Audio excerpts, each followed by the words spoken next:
मन मंदिरा ते जाने ओ मन मंदिरा ते जाने उजळून घे साधका मन मंदिरा ते जाने उजळून घे साधका संवेदना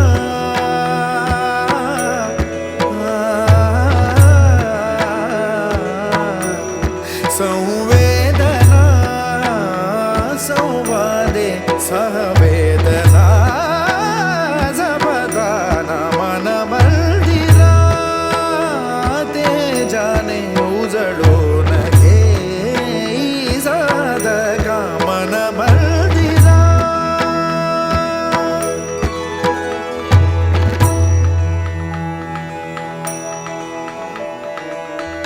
तळहाताच्या रेषानी सहज सुखा का भोगी कोणी तळहाताच्या रेषानी सहज सुखा का भोगी कोणी स्वयं प्रकाशी तू तारा चैतन्याचा गाभारा भर पंखातून स्वप्न उद्याचे झेप घेरे पाखरा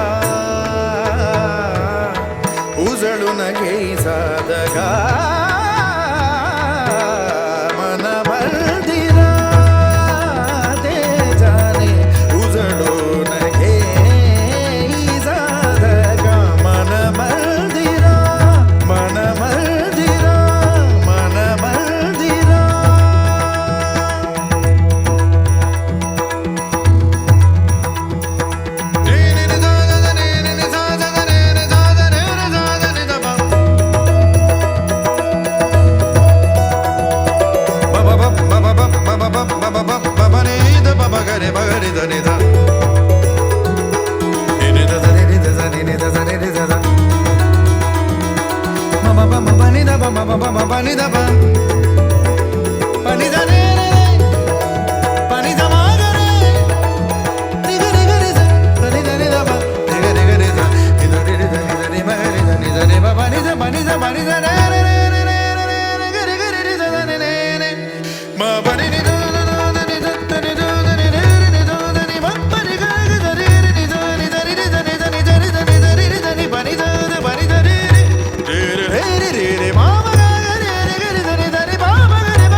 मन मंदिरा ते जाने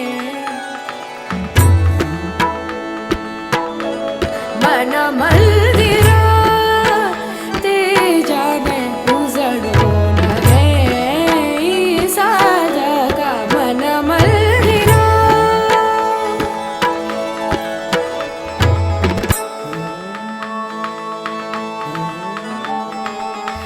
तळहाताच्या रेषानी सहज सुखा का भोगी कुणी तळहाताच्या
आज आम्ही इथं व्याघ्रेश्वरला आलेलो आहोत.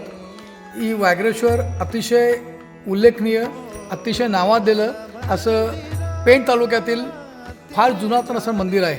तर इथं ह्या मंदिरामध्ये इथूनचे जे आपण पुजारी म्हणतो, म्हणजे आम्ही यांना इथं भोपी म्हणतो, तर हे भोपी आमच्यासोबत इथं आहे. तर इतिहास काय ते त्यांच्या इकडे जाऊन घेऊ.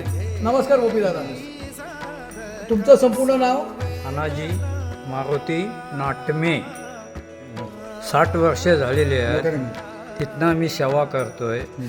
आता आमच्या चौथी पिढी माझी आहे. अच्छा, ही तुमची चौथी पिढी आहे? हां, चौथी आहे. चौथी पिढीपासून आता मी काम करतोय. पहिल्या पिढीने मला त्या सांगितल्याप्रमाणे तुम्हाला मी सांगतोय. म्हणजे रोज रोज सकाळी तुम्ही पूजा अर्चा नेहमी येता? नेहमी येतो बरोबर. पूजेसाठी. बरं, आता मला सांगा, आता हे देऊळ किती वर्षापूर्वीचं जुनं आहे? हा शिवकाली आहे. कारण तुम्ही म्हणता तर शिवाजी महाराजांचा कधी वास्तव्य इथं कधी मुक्काम झालेला आहे. इथं मुक्काम झालेला आहे? हां, शिवकाली इथं मुक्काम झालं शिवाजी महाराजांचं. त्या टायमाला इथं जंगल होतं आणि एक करवंदीची मोठी जाळ होती. त्या जाळीतून हे देवस्थान आहे ना व्याघ्रेश्वर, हां. ते जाळीतून वर आलेलं आहे. त्यांना आवाज आला शिवाजी महाराजांना, का या जाळीमध्ये गुपगुप आवाज का आला येतोय, म्हणून ती जाळ त्याही तोडली आणि खोदकाम केलं. त्याही तिथं ती पिंड वरती झालेली आहे. पिंड वरती आल्यानंतर ती इथं मंदिर त्याही बांधलेलं आहे. नंतर इथं भोयरान होतं मोठं, पाहिलं असेल तुम्ही आपल्या त्या मंदिराच्या एक बाजूला. ह्या म्हणजे भुयार आहे? होतं. आता काढलं म्हणजे सरपाचं. हां हां. पहिला वाघ यायचो त्या खिडकीतून आतमध्ये. असं मी ऐकलं होतं की इथं वाघधोंड आहे म्हणून. वाघधोंड पण वाघधोड आपले बंगलवाडी आहे ना, बंगलवाडी, तिथून पहिली चालत लोक यायची. इथं पहिली वाघधोंड आहे. तिथं मोठा दगड आहे, त्याच्यावरती वाघ बसायचा बसायचं. म्हणून त्याचं नाव वाघधोंड पडलं. म्हणजे ह्या देवळाला माझ्या अंदाजे जवळजवळ 700-800 वर्षापूर्वीचा इतिहास आहे. जास्ती बोला. बरं, मला सांगा, व्याघ्रेश्वर देवी म्हणजे व्याघ्रेश्वर ही व्याघ्रेश्वर देवी, बरोबर आहे? तर शंकराचं देऊळ हे कधीपासूनचं आहे? आता जे आपण हे देऊळ बांधलंय ना, हां. ते शिवाजी बांधले, महाराजाही बांधलेलं आहे. अच्छा. आणि हे देऊळ नंतर बांधलेलं आहे मोठं. ते बरोबर आहे, पण ती शंकराची जी पिंड दिसते तो देऊळ महाराजाही बांधले. महाराजांनी बांधले. हां, पिंडीसाठी. म्हणजे मंदिराचा जो परिसर, जो मंदिर जे आहे, हे कुठल्या संस्थेची का कुठल्या ट्रस्टच्या खाली आहे का? आता टेस्टी बनवले. आता हे 2 वर्ष झाली. ठीक आहे. ना, पण हे कुठल्या गावाचं का? आपल्या हे पांडापूर, आंबेपाडा. अच्छा. आम्ही ते सगळे म्हणजे काय ते शंकराचं स्थान आहे ना, ते लांगी लोक तिथं पहिल्यापासून ओपन करतात, म्हणून ते हे करतात. आणि ही देवी जी आहे वरदानी, ही आपले वडखलवाले पाटील कंपनी, ते 4 ग्रुप आहेत. त्यांचा 4 ग्रुप इथं येऊन खर्च करतात आणि तिला हे करतात. बरं. नवरात्र, शिवरात्र. मग जेव्हा नवरात्र असते तर नवरात्रामध्ये इथे उत्सव वगैरे असतो का? मोठा होतो. नवरात्रीचा. आणि महाशिवरात्रीला शंकरच्या देवळात लोक गर्दी वगैरे होते? श्रावणामध्ये लोक येतात. श्रावण महिन्यामध्ये पण जाम खूप गर्दी. बरं, इथं हा म्हणजे आपण बोलतो टुरिस्ट, म्हणजे इथं जे लोक बाहेरगावावरून फिरायला वगैरे भटकायला वगैरे येतात, तर समजा इथं बाहेरगावावरून लोक वगैरे आली तर इथं आतमध्ये देवळात अशी राहायची व्यवस्था आहे का बाहेरच राहायला लागतं? आले गेले, त्याला हाऊस असेल त्याप्रमाणे झोपणार असतो तो आत झोपतो. बाकी बाहेर येत ना. आता त्यांची सोय झाली आहे, पहिली सोय नव्हती. इथं थोडं जागा होती, अंधगडी बिटी होत्या पाहिल्या त्या टायमाला. इथं पार्वतीचं झाड होतं, इथं उंबर होता, मोठा उंबर होता. आणि इथं आपल्याला स्वतः म्हणजे स्वयंपाक म्हणजे जेवण करण्याची सोय, म्हणजे बाहेर आपण चूल वगैरे पेटवून किंवा बाहेरची लाकडं वगैरे फाटी गोळा करून आपण करू शकतो. कुठंही. ठीक आहे. या परिसरात आता शिवरात्रीला हा संपूर्ण परिसर आत्मा दिवस चालूच. गाड्या चालूच. आता गाड्या चालू झाल्या तर चालूच आत्मा दिवस. बरं, इथं जे पाणी आपलं म्हणजे व्याघ्रेश्वरचं पाणी हे अतिशय सुंदर, मोहक आणि तुमच्या बिस्तरी पाण्यापेक्षा सुद्धा ह्याची अवीट गोडी आहे. ही गोष्ट खरी आहे का? खरी आहे. आता हे आमच्या ठाण्यावरनं आमचे मामा श्री अनिल रानडे मामा यांना आम्ही मामा म्हणून संबोधतो. पण अतिशय कुशल, हुशार आणि ज्ञानी माणूस आहे. म्हणजे त्यांना शास्त्रोक्त वगैरे सगळं समजतं, सगळं माहिती आहे त्यांना. तर म्हणजे आमच्या इथं गुरुस्थानी आहेत. तर हे आमचे अनिल मामा. अनिल मामा, तुमचा थोडासा परिचय द्या.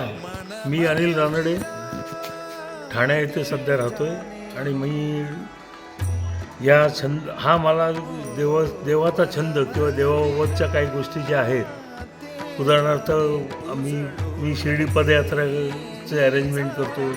तसं मला आमचे एक जावई आणि आता त्यांचे व्याही, आता ज्यांनी संभाषण केलं हे अजित शहा, त्याच्यानंतर हे खाली बसलेले आहेत हे कीर्ती शहा, हे त्यांचे मित्र शेखर पितळे आणि हे बप्पू मामा, म्हणजे आता ह्यांना मामाच मी संबोधतो, पुजारी येते.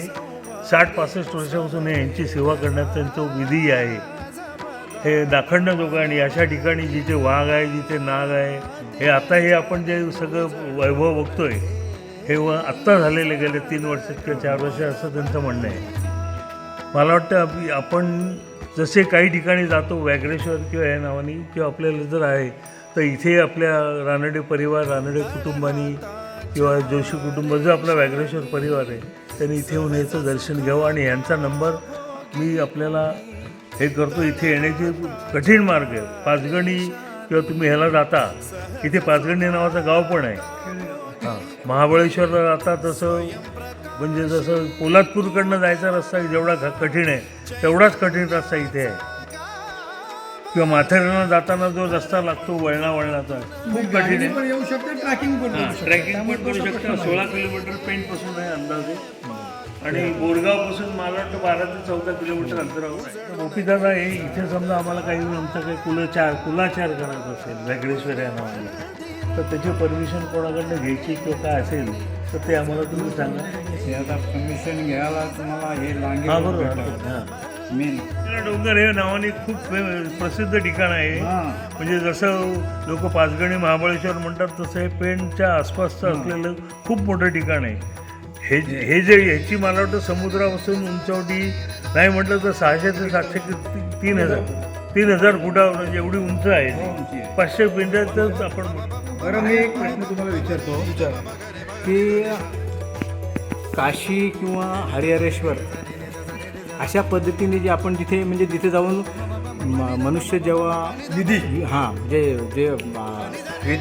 विधी जेव्हा मनुष्य मृत्यू होतो किंवा त्याचे जे कार्य आहेत किंवा एक समजा 10व किंवा 12व किंवा असे जे काही विधी आहेत आमच्या इथं पण चालू हां, मग ते विचारतोय की हे असं इथे होतं का? म्हणजे एवढी इथेही कायमचं होतं. आमची संपूर्ण विधी करू शकतो. हो, विधी करू शकतो. जायची गरज नाही. आम्ही जायचं इथेही सुद्धा करू शकतो. एवढं हे ठिकाण कुटुंबाची करतो.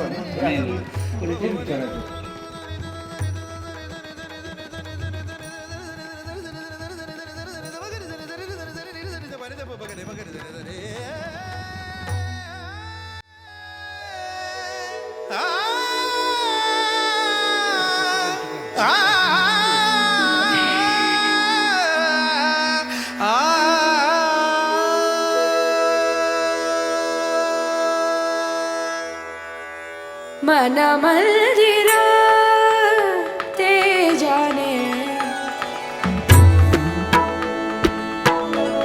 मन मंदिरा ते जाने उजळून रे साधका. मन मंदिरा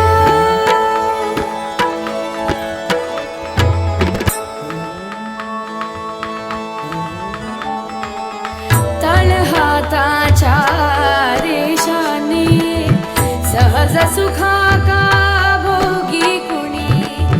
तळहाताच्या रेषांनी सहज सुखा का भोगी कुणी. स्वयंप्रकाशी तू तारा चैतन्याचा गाभारा. भरपंखातून स्वप्न उद्याचे, भरपंखातून स्वप्न उद्याचे.